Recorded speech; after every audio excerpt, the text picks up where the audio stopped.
All right, from that we go to baseball now, and what the hell is wrong with Aaron Civale? Guys, here's a guy last year looked like he could be the next to win a Cy Young Award with the Guardians. We know that they've done a terrific job developing pitchers. He was 12-5 last year. He had terrific stuff. This year, he's got an ERA just south of 10. He's 1-3, I believe, right now. He got tagged by the Twins. He gave up 2 first-inning home runs. Right. Settled in the middle innings and looked okay, but then in the 5th, he looked like the same guy he was in the 1st, missing his spots, giving up key hits. I think he gave up 6 earned in less than 5 full innings of work. What are they going to do with Aaron Civale? He's scheduled to start against the Tigers this coming week. Guys, now's the time. I just tweeted about it over the weekend. Aaron Civale is killing the Guardians, okay? You know, the offense has been way better than expected. And the pitching has been a disappointment. But, you know, Plesac hasn't been great. Bieber's been, outside of 1 or 2 starts, has been pretty good. Tristan McKenzie pitched another great game yesterday. Quantrill's been all right. But Civale's been awful. And this is not just this season. This goes back to the middle of last year when they started catching guys for doctoring up the baseballs. There's a terrible stat in baseball, but I'm going to use it anyway. It's called quality starts. 6 innings, 3 runs or less. I think it's a bad stat because if you give up 3 runs in 6 innings, that's not, to me, a quality start, but okay. I'll even make it easier for Civale.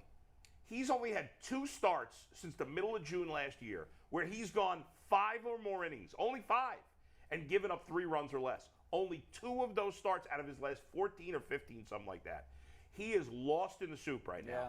He needs to go back to AAA and kind of work with some coaches down there where if they lose and he pitches terribly, it doesn't matter. It's AAA. Who cares if you win? Peyton Battlefield is a top 30 prospect for the Guardians. He's been pitching great. The kid they brought up from AA last week had a great start. Yeah, absolutely. But Battlefield I think he's ready. You know, this year he was probably going to come up at some point anyway. He's been very consistent down in Columbus. I know it's a big step up to the majors.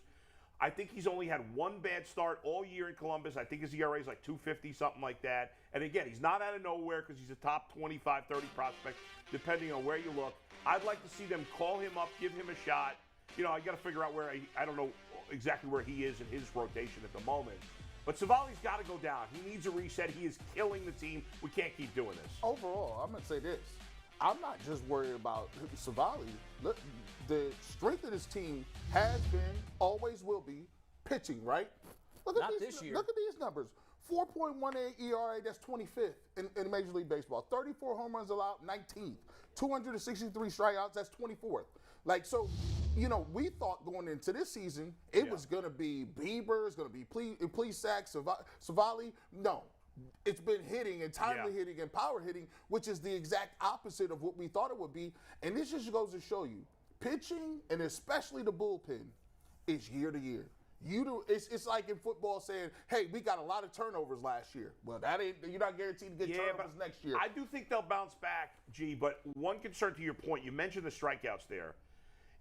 Quantrill and Plesac are not striking people out at all. I mean, Bieber is, and Staff's McKenzie velocity across the board is down. Way down. We talked about it, I think, in our practice session a couple of weeks ago. Even Bieber, right? All these guys are way. The only one who's not. Bieber looked pretty good against Minnesota. He did, in his last and he's start. fine. He had the one really bad start. He'll be fine. And McKenzie's been phenomenal. He pitched great again. But the rest of the staff, I'm nervous about. So to the point, the Bulls talking about Civale. When you are in a rut, you got to get back to the laboratory, and you cannot do that at the top tier. You got to step back. I'm gonna take the other side though, and here's why, Bull. I agree with you. He's clearly something is wrong. Yeah. Last year when Bieber started falling off, I started telling people he's hurt. I don't know what it is, but he's hurt. Yeah. Because you could just watch his stuff, and he wasn't the same guy. I feel the same way with Civale this year. I'm almost wondering if it's not going to come out that he's got a shoulder or an elbow. Something is wrong with him. And I'm not convinced yet that it's up here. Okay. I do know that if you send him down, now you're taking the building blocks of his confidence up here and you're shattering that. Detroit is a team that a pitcher can get healthy against. I'd like to see him make this start against Detroit, and then I'm going to make a decision. If he gives me 6 strong innings and allows 2 earned runs and the strikeouts are back, and more importantly, his location. What I think has been lacking for him has been his location. He's missing on spots. you can just carry the ball to home plate and you couldn't put it in a better spot for the hitter. So I know that he's not himself. I don't know that it's not an injury, but I'll find out in his next start against Detroit. When I say send you back to the laboratory, it's not as punishment. It is so we can work on the mechanics. We've seen guys get helped. Somebody has to hone in on you. But and I don't care if it's your jump shot, your golf swing, or I don't care what it is. You have to get fixed. But in Carl Willis, he's got a guy who's proven but you cannot get fixed at the top level sometimes. Hard. You got to step away. You got to step back. You got better coaches at the top level. We kind of talked about the velocity overall for the whole staff. Is you guys are baseball guys. Yeah. Is it because they didn't ramp them up properly, or is it because maybe you didn't have the spring training that you had this year? I can't answer that. I don't know. I don't know for sure, but every team was in the same spot. Yeah. Right. So it's not an excuse. And McKenzie's the one guy whose velocity is not down. Yeah, but McKenzie's such a freak. And he's young. I mean, he's like the 6'4", youngest 160 pounds. He's got such great whip on his fastball. He's got electric stuff. I'm not worried about him. But with Civale, I just want to it's whenever a pitcher gets old too fast. Right. That can't be. Me? Like this guy is he's 27 years old, I think. What does that mean, Jay? Old too fast. You've seen it before. You sent me a tweet I was fascinated by. You sent me a text over the weekend that you said Danny Salazar is signed with the Indians. There's a guy with the Yankees. Minor league contract. There's a guy that I thought Salazar was going to be a Cy Young quality pitcher. Remember he pitched that wild card game against Tampa? Oh my God, he was unbelievable. He was phenomenal that night. And then all of a sudden he got old. But you're looking at it going, he got old too fast. What happened? What happened? And sometimes it's the wear and tear of too many innings in too short a period of time. I don't know what it is with Civale, but I can't think that this guy's old that fast. He's 27, and he was great. I know you said the second half he was not good, but first half he was great. Here's what my biggest fear. We know that guys were playing around with a substance they shouldn't have been using. It made good pitchers great. It made great pitchers almost unhittable.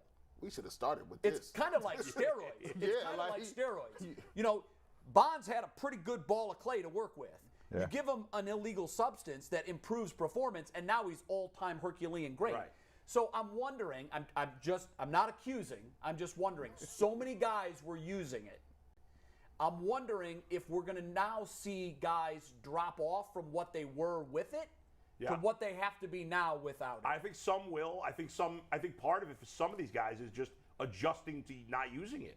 And some guys are going to take longer, right?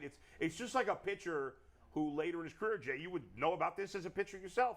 When you get older, you lose your velocity, right? Sure. And some pitchers can change the way they pitch and still be successful. Look at one of our favorites here in Cleveland, CC Sabathia, right? Yeah. He lived on his Reinvented velocity. himself. And then for a couple of years, it looked like he was going to be out of baseball because he was struggling and couldn't figure it out. And then late in his career with the Yankees, he figured it out again how to pitch differently, and he pitched great. Right. And that probably got him. That probably get him in the Hall of Fame. You probably don't remember Frank Tanana, do you? Of course I do. Frank Tigers. Tanana was a baller. Okay, Yeah. he was with the Angels and Nolan Ryan. He used to throw in the high 90s. Yeah. When he lost that velocity, he had to learn secondary pitches. Some guys can't do it. And he completely reinvented himself. It's almost like the golfer who forever hung his hat on his driving prowess and then couldn't drive like now he's got to improve his short game. And a lot of guys, if you can't change and adapt, you're not here for long. And so we'll see whether or not Civale can do that.